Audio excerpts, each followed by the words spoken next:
This is the Roadanvi 12-inch receiver installed on a 2022 Toyota Rav4 hybrid with the JBL speaker system. The installation was pretty easy. It was all plug and play. I even added on a front camera, a front parking assist camera. However, operating the unit is a little bit questionable, but I'll just go through the main menus and things.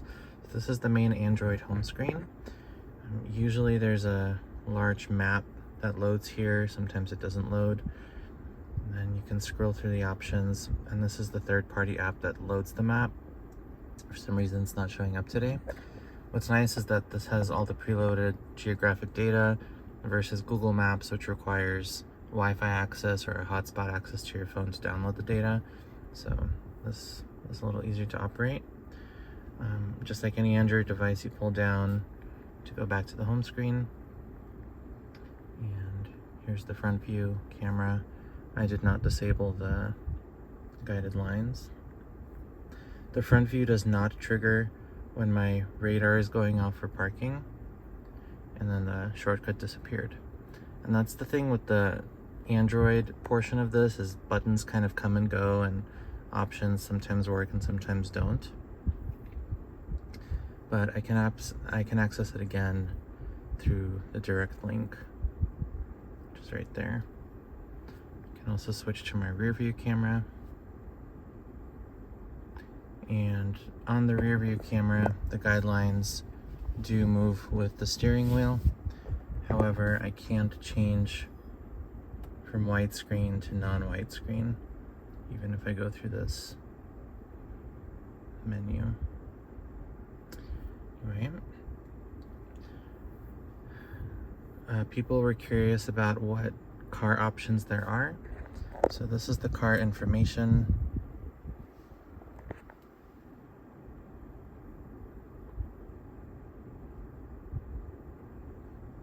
These are the options available in car settings. I will say they're inaccurate. For example, I don't have interior lights staying on for 15 seconds. If I turn it off, it keeps that number on there. I confirm that it's off. It'll turn off and then it'll go back to 15 seconds. But in reality, my lights do not stay on for 15 seconds. So these are all the options available there. For hybrid, it does show the battery level sometimes. It does not show energy flow. This is just a static image. For radar, these are just settings for radar, but they show up normally when you get close or far to something. And then these are all the things that I can see inside of my car.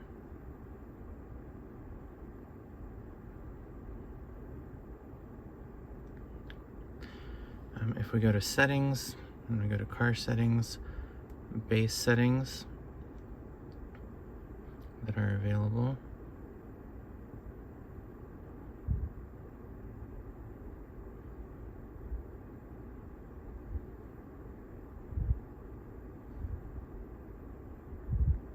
I am using the internal microphone, which is located right here on the side. I did not run a separate microphone for this thing. Factory settings lets you change almost everything about this unit.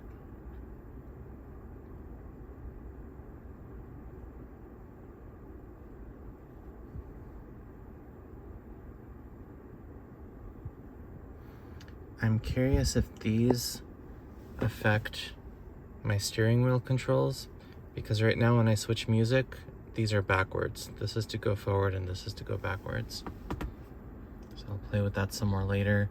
I was also going to email the company about it. The other thing that does not work is the voice button here. When I'm in CarPlay, that button does nothing, while on the original Toyota unit, it would trigger Siri.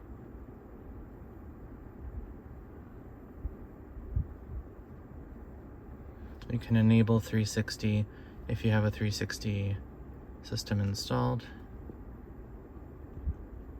You can change the boot logo for the unit and an animation if you want to install one.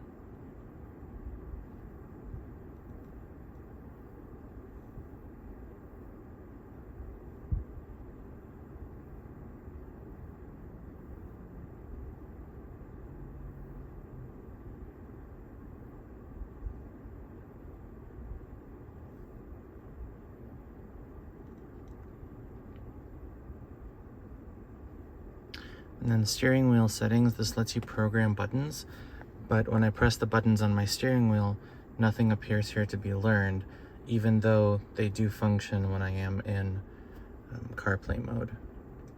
To get to CarPlay, and for those of you who like to off-road, they do have an off-roading app. Right. So to get to CarPlay, you pull down and there's a shortcut here to Z-Link, and I've already linked my device. And sometimes it takes a few presses, unfortunately. And there we go. And so you have your regular stuff, and you have a new button that goes back to the car Android system. Other nice thing that I liked about this unit, it did have a USB cord that I was able to run down to the footwell and run under the trim. And then I have a power cable that's coming out here. So I don't have to have a power cable sticking out of here or sticking out of here. There is still a delay when I forward or back press for the music, but it's only about 1 to 1.5 seconds instead of 3 seconds.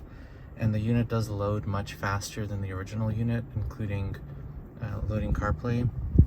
Originally, I was just using this receiver that I double-sided taped here and plugged into there. If I can't get the Siri voice activation button working and I can't get these reverse and forward buttons corrected, I'm probably just going to return the unit.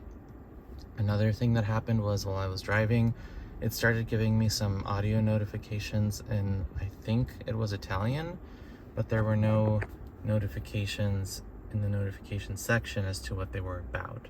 And I wasn't using navigation or anything, so I can't figure out what that was about either. But if I can't get the buttons working properly and it's going to be talking randomly to me, I'm probably just going to return it. Hopefully that helps anyone who's interested in this unit though. Again, the installation was pretty simple, and with the JBL audio system and a hybrid vehicle, it does seem to just work for the most part, minus some bugs. Informaciniai kelio skydai.